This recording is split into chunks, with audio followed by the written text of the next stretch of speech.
Carter is brought back to the clock tower and explains the situation to the others.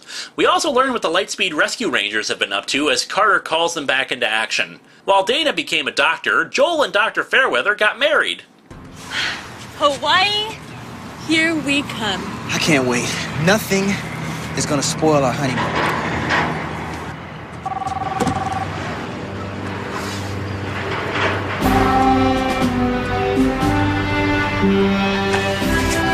Hello? Carter? Whatever it is, it's gonna have to wait. What is it, Carter? I see. He'll be right there. Kelsey is doing what she always does, and Chad is a lifeguard. Viper starts the spell, but Carter and Wes head in to interrupt it, grabbing the amulet. You! I see you're still keeping bad company. Viper's stupid car is back as well, and she chases after them, disabling the rescue jeep. They're cornered by Vipra, but before Carter can destroy the amulet, Nadira shows up with the other Rangers captured. Vipra finishes the ceremony, summoning the super demon. However...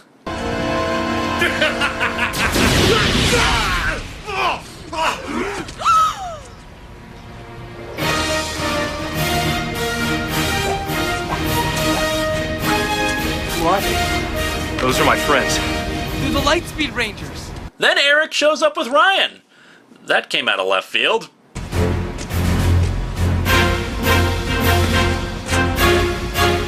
been waiting for this for a long, long time. Let's do it! Ready? Ready! Lightspeed Rescue!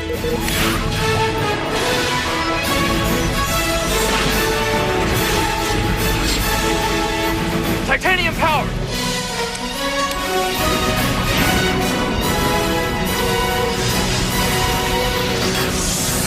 Ready? Ready! Time for! Time for! Quantum power!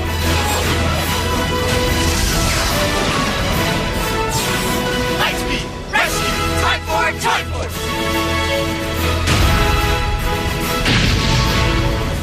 Oh, this is badass. I admit I don't like the versions of the theme songs they used for the morphing. It would have been better if they had done it like the last two team-ups with the full orchestral.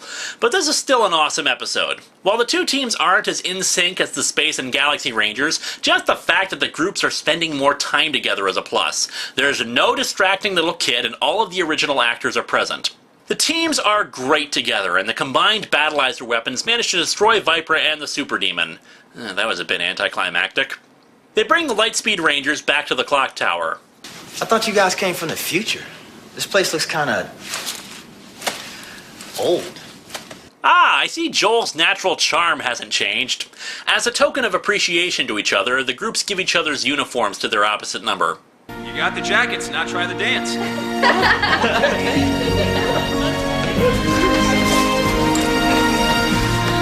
We ready? Yes. Lightspeed Rescue! Time for Lightspeed isn't as good as To the 10th Power, of course, but then again, those are some pretty big shoes to fill. However, it was leagues above Trakina's Revenge, simply by having the episode focus on the Rangers instead of a one-off little girl.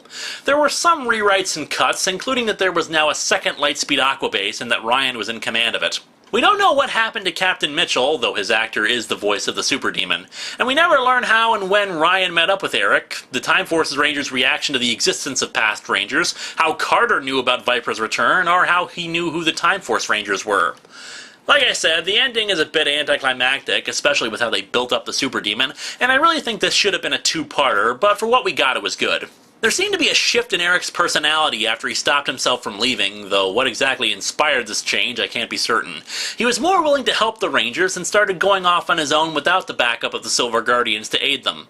Sure, he'd always helped the Rangers in a pinch, but he wasn't as rude and standoffish towards them anymore. It's kind of subtle, and I do compliment the creators on it if that was their intention. In the filler episode Circuit Unsure, we learn that Circuit is capable of peering into the future, and from the prodding of the others, he looks ahead 1 month and sees several portals opening up over Silver Hills. However, before he can tell the Rangers, Alex suddenly cuts off access to the knowledge, claiming later that the knowledge would jeopardize their mission. The penultimate episode before the finale is A Calm Before the Storm. Rancic, to his frustration, has discovered that he has no more mutants to send against the Rangers. The Rangers realize this as well and are excited by the prospect of going home. Save for one of them. Oh, don't tell me that you're gonna miss this drafty old clock tower. Actually, there's a lot I'm gonna miss. At Biolabs, they've discovered that a byproduct of their research can be formed into a powerful crystal, one that subsequently powers Frax's new robot. Eric informs the Rangers and they're worried since the crystal isn't supposed to be discovered for another 100 years. I should note that a good chunk of the episode is a clip show. However, it's a clip show done well, since there's actually a lot of its own plot to deal with and serves as character development too. Wes reveals to his father that the Rangers are from the future and that he has to stop the research. What I really like is that Mr. Collins is clearly thinking about it, and their relationship has changed since the show began. I gotta go, Dad. Go. Turns out the attack is by Frax and his robot. After Eric defeats the robot, Rancic starts hunting for Frax's base, and Mr. Collins hands over the crystals to Wes. However, at the end of the episode, they get a call from Alex. According to the history banks, you saved the future. But you don't survive to make it back. The season comes to a close in the three-parter The End of Time. So the Doctor travels back to Earth to confront the Master, having been warned by the Ood. The Master has been resurrected by a cult of his former... sorry, wrong notes here. Alex explains that while the details are unclear, there is a chance to save them. He's going to send the time ship to take the 4 future Rangers back to the future and leave Wes alone to confront the oncoming threat. I suggest you prepare to return. You must leave before the time hole begins to open. And Wes, I'm sorry. Rancic, meanwhile, dispatches every Cyclobot under his control to find Frax. The other Rangers tell Wes that they refuse to return to the future. If you can make your own destiny, then so can we. We're gonna stay and fight. Together. We're Team Wes. No matter what happens. Frax creates one final robot. Meanwhile, Trip and Nadira get into a fight at a clothing store, but they make a truce when a pregnant woman is about to have her baby. Trip forces Nadira to help, and seeing the new child makes her wonder if maybe humans aren't so bad after all. Nadira asks her father why they hate humans so much, but they're interrupted when Frax's base is discovered, and the first time we ever see the Cyclobots speak. Cyclobots must be based on Quantrons, I guess. Rancic confronts Frax and he's recaptured. Seeing the giant robot, Rancic gets an idea. Nadira, in the meantime, starts playing with some children at the park. Alex orders Jen to leave, but she shuts off the transmission. Nadira goes to the imprisoned Frax and asks why humans and mutants hate each other. Oh, hate. There's a subject I know very well indeed. Humans rejected your father and taught him to hate. Then he destroyed me, and soon I was filled with hatred as well. It's a vicious cycle that never ends, Nadira! But I'm not sure if I hate all humans. Ha! Don't make me laugh! You're an evil mutant with a heart as black as coal, just like your father! Now get out of my sight! You sicken me! The Cyclobots enter and take Frax away. But... I'm sorry for what my father did to you, Dr. Ferrix. What? Nadira, wait! Wait, I was wrong! You don't have to hate! You can break the cycle of hatred! Never give up! Never give up! Later, Frax is reprogrammed by Rancic to be completely obedient and robotic, much to Nadira's horror. Wes goes to his father. In case anything happens in the future, I just want you to know how proud I am to be your son. After going to the time ship, Wes spots the autopilot for the ship. Meanwhile, Frax is turned into the robot's pilot. The time holes begin appearing all over the city, and the Rangers quickly head out. Wes, however, stays behind for a moment to study the manual for the ship's autopilot. The Q-Rex engages the robot, and because of the time holes, they can't send the Megazord. Circuits analysis indicates that the crystals that power both machines are what's causing the time holes to open. Eric refuses to withdraw the Q-Rex, or else the city will be destroyed.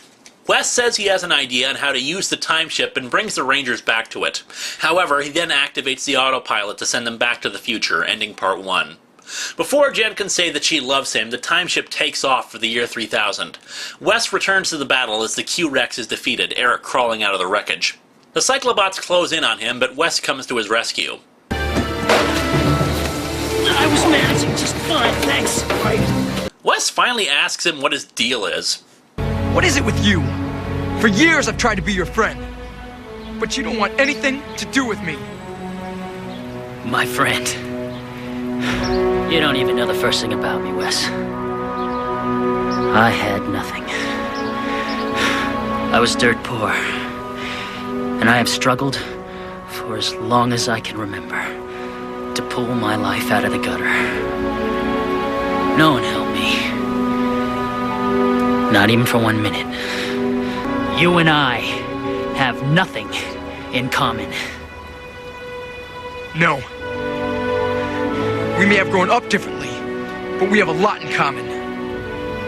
We both fought to change our destinies, and we both succeeded. Look at this. We are Power Rangers, Eric. And friends or not, we're the only hope this city has right now. The Rangers arrive in the year 3000. Welcome back, Rangers.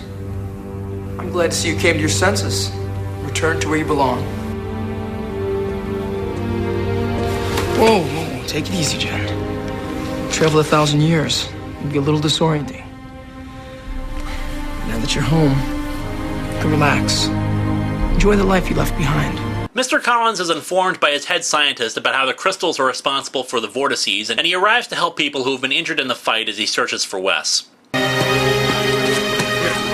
Reduce my car. Get these people to a hospital. Alex informs the others that Wes didn't survive the fight, but he did win. Jen, I know. This must hurt. But after you go through memory adaptation, you'll feel a whole lot better. Memory adaptation? Standard procedure. Whenever someone travels back in time, we have to erase their memories to acclimate them back to the present. When it's done, you won't remember a thing about the year 2001. Wes brings Eric back to the clock tower, but a Cyclobot spots them, Rancic leading his forces in an attack on the tower. The Cyclobots storm in and they fight the two, but of course they're vastly outnumbered. Though I've got to say, they put up a damn good fight. Wes grabs one of the Rangers' guns and starts shooting down the Cyclobots, but realizing the situation, he sets the gun on overload, and then this. Going up.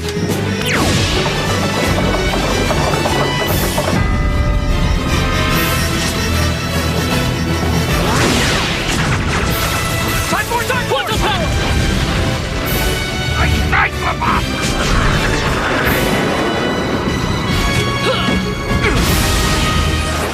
Mr. Collins has been searching for his son through the night, finally reuniting with the two that morning.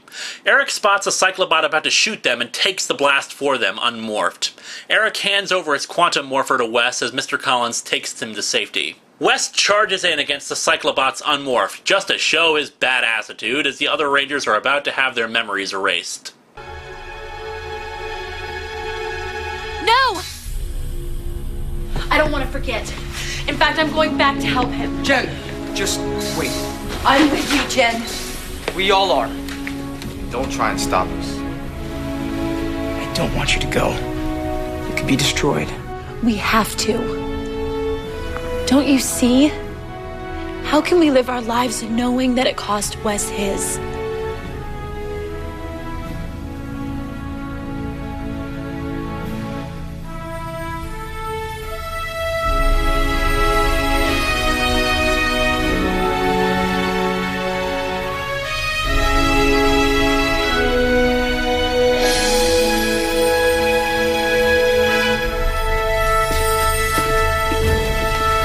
Take the Megazord. use jet mode. It's got the best chance of making it through a vortex. Thank you. In the meantime, Wes has morphed, though surrounded by hundreds of Cyclobots, he's still outnumbered and outgunned. Part 2 ends with the other Rangers charging in to go back. The Rangers fly back in the Megazord and arrive in time to save Wes from the Cyclobots. They manage to destroy the robotic forces and reunite. Wes starts explaining that he knows how to save the city. Nadira asks her father again why they can't just leave, but Rancic says that he won't leave until all the humans are destroyed. The Rangers adapt the Quantum Defender to disable the crystals, and they do the same to Frax's robot, destroying it. In the blast, Frax is killed as well. Nadira finally calls out her father on his cold, callous behavior, and he tosses her aside, enraged at the loss of all his forces and the insubordinate words of his daughter. The Rangers move to face Rancic head-on. However, he just storms through them, hitting them hard enough to demorph them, save for Wes, who initiates his battleizer. However, Rancic still manages to fight him off too, though the explosion wounds and weakens him. Jen stands against him. My mission is to bring you back. And I promise you, I'm going to do it! Don't make promises you can't keep. The rest of the Rangers are unable to stand with her, so she walks off. Come and get me! Rancic pursues, but it's also where Nadira is helping to protect the baby who is in the crossfire. Jen manages to blast Rancic, who discovers to his horror that he accidentally shot Nadira. Upon realizing what his hate for humans almost cost him, Rancic surrenders to the Rangers. Wes says his farewell to the Rangers, the Silver Guardians there to see them off.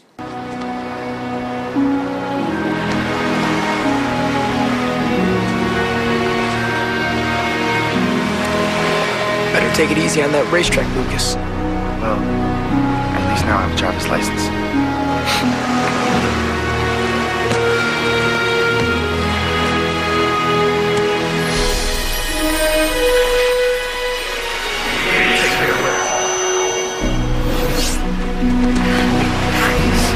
Wes, you're the best.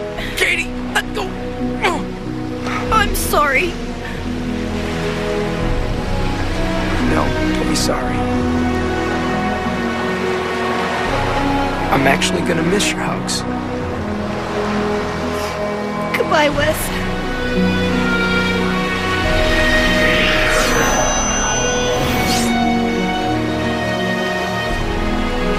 Trip, I know. I'm gonna miss you too. Can I keep my hat? Yeah.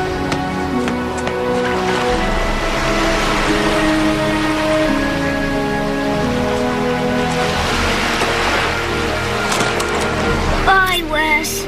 You take care of Trip, Circuit. Always have, always will.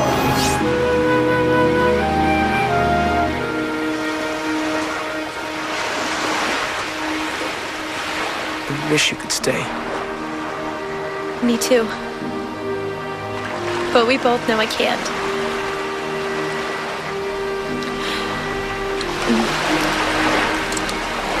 I want you to have this, Wes. Don't ever forget me. Never could.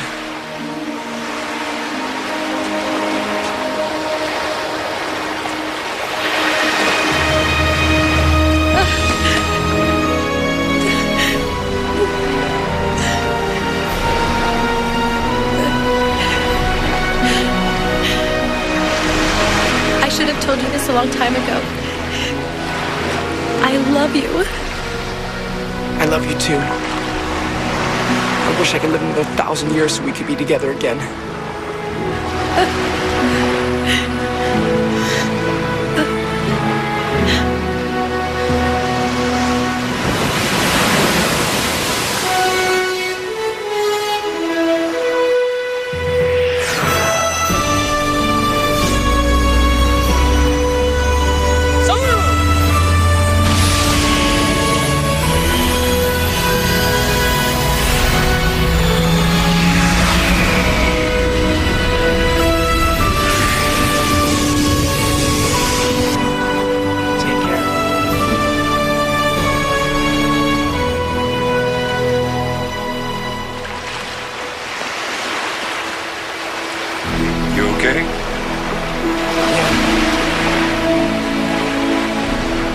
What now, son? I don't know.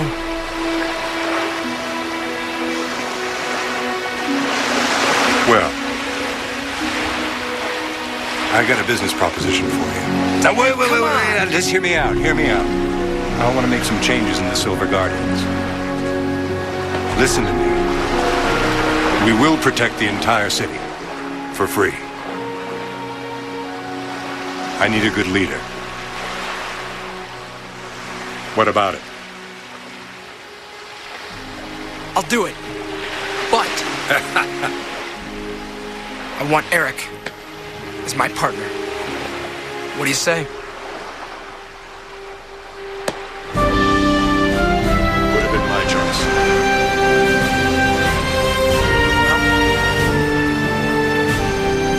I think the future looks pretty bright.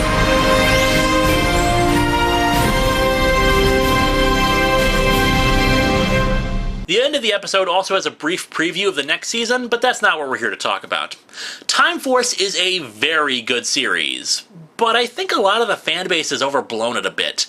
Acting-wise, everybody turns in a very good performance for their characters, save for Lucas, but I'll get to that when we get to the characters. The story moves at a very good pace, but there are tons of plot holes that are never properly addressed in the series. One of the things that people have said about the series to me is the fact that Rancic is so sympathetic.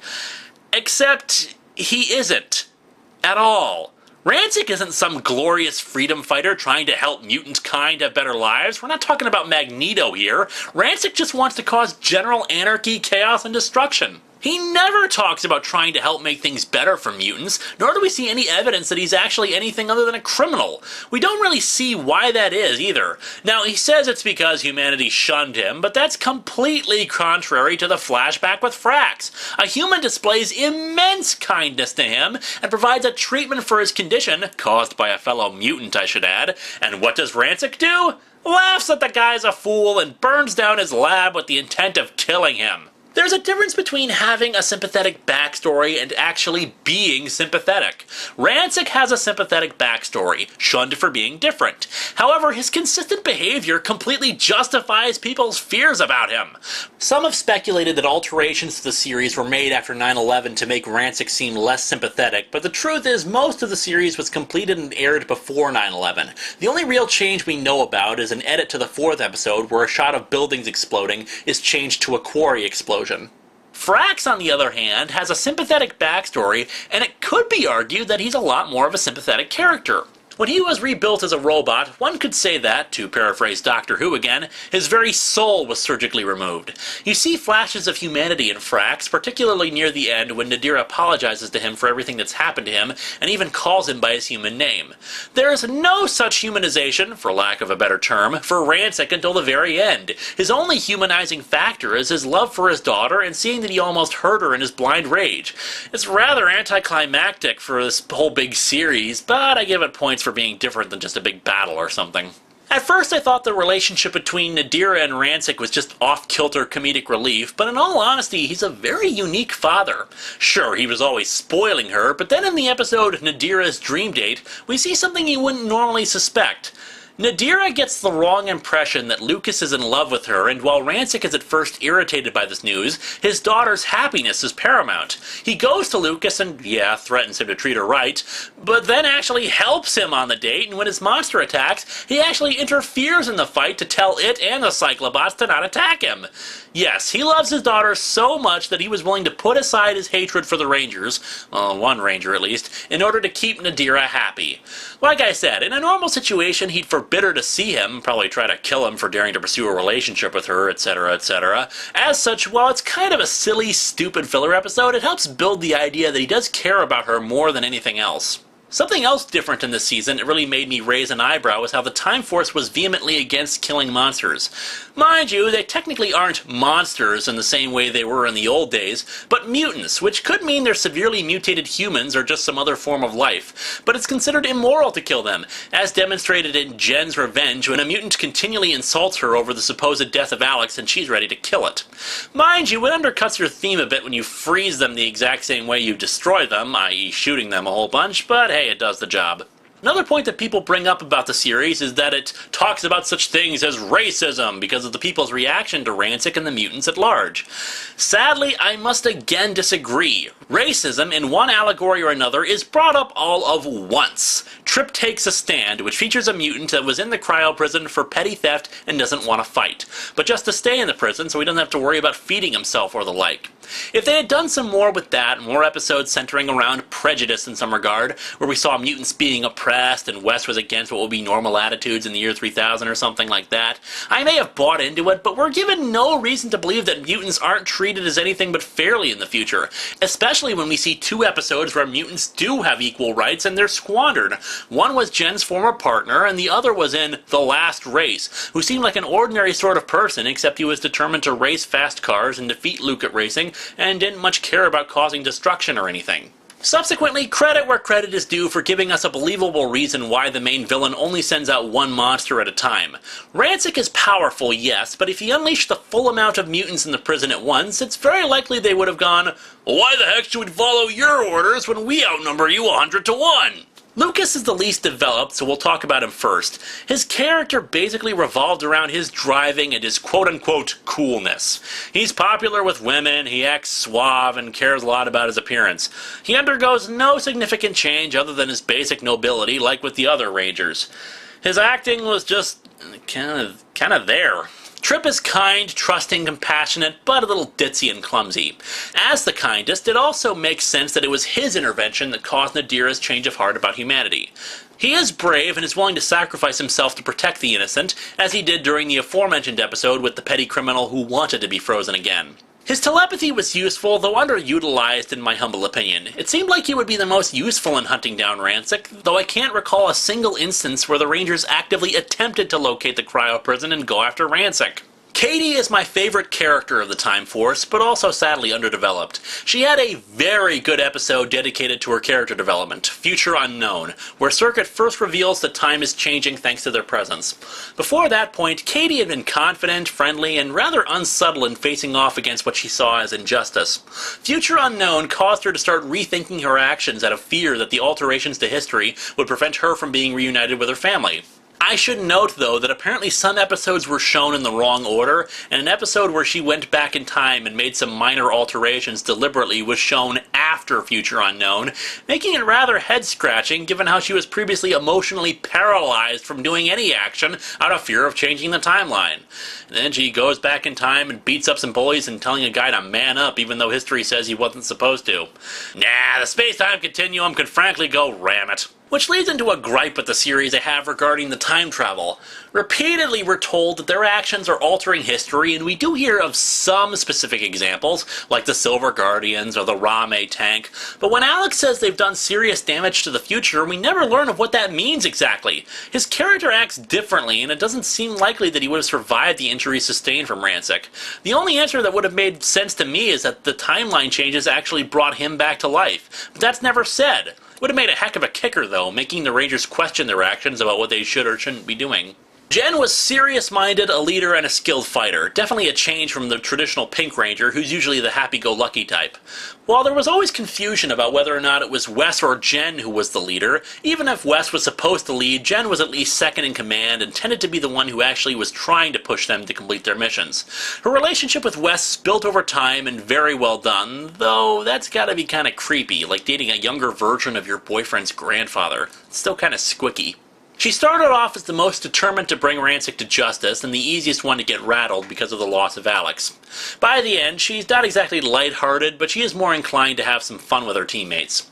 Wes, when he started, was just average, a bit fun-loving, but had a good heart. However, learning of all the possibilities of the future, as well as seeing what kind of man his father was at first, was what put him on the course to alter his destiny. He didn't change very much, but he definitely grew more confident and learned that people aren't always what they seem, as he learned from his father, from Eric, and possibly even from Rancic at the end, or next season, but we'll get to that. Eric, of course, started out with a chip on his shoulder and always determined to do things his way. Envious, jealous, headstrong, and as a result made a good anti-heroic foil for the Rangers. Like I said earlier, I'm not sure what it was that caused him to mellow out in the latter half of the season, but it was gradual and he did actually care about the Rangers' safety, even if he didn't want to admit it. Something of interest to note is that originally Alex was going to be the Quantum Ranger. He would travel back in time, and Wes and Alex were supposed to be played by twins. That idea was changed, of course, and all the better, I think. Sure, Alex creates a whole bunch of plot holes, but I can't imagine an actor similar to Wes playing the more aggressive Eric. Another thing to note is that originally Eric was supposed to die like his Sentai counterpart. They even filmed the beach scene at the end of Time Force without him before it was changed around to him surviving. It was apparently a rather expensive series, thanks to the production having to close down some sections of LA during filming of the more elaborate battles to match the Sentai footage as closely as they could. Speaking of monetary issues, the series was also apparently planned to have 10 additional episodes, as well as the potential for a movie, but fear of a then upcoming Screen Actors Guild strike cut the series back as well as the film. Overall, Time Force succeeded because the story was entertaining, the acting was above average for Power Rangers, owed to many of the cast having previous acting credits under their belts, and the action was good. The series is, of course, about predestination versus free will. Do we have control over our destiny, or in fact, should we have control over our destiny? Ultimately, the decision is free will, damn the consequences. But that's hurt by the fact that, as I said, we don't see any actual damage to the future that this is supposedly causing. Still, the idea of overcoming adversity and deciding for oneself who they are and what's their ultimate fate is very much a part of the season, and probably helped secure its position as one of the most beloved of all Power Rangers. It is, by no stretch of the imagination, a bad series. It is a great, entertaining ride from start to finish, and I enjoyed it immensely. It is not, however, my favorite season. That remains, at the time of this video, to be in space. Nor do I think of it as the single best season of the show. Not only do I not feel it to be that great, I still have 8 more seasons to watch to decide that. I do think it's better than Lightspeed Rescue by virtue of at least having better villains. If you think that this is the best season, more power to you. However, this is a biased perspective, as I said from the start, and while I think it's a great series, there are better. Next season is not better than Time Force, but I do think that it's a vastly underrated series, and I'll tell you why when we see the Guardians of the Earth unite in Power Rangers Wild Force. To the future.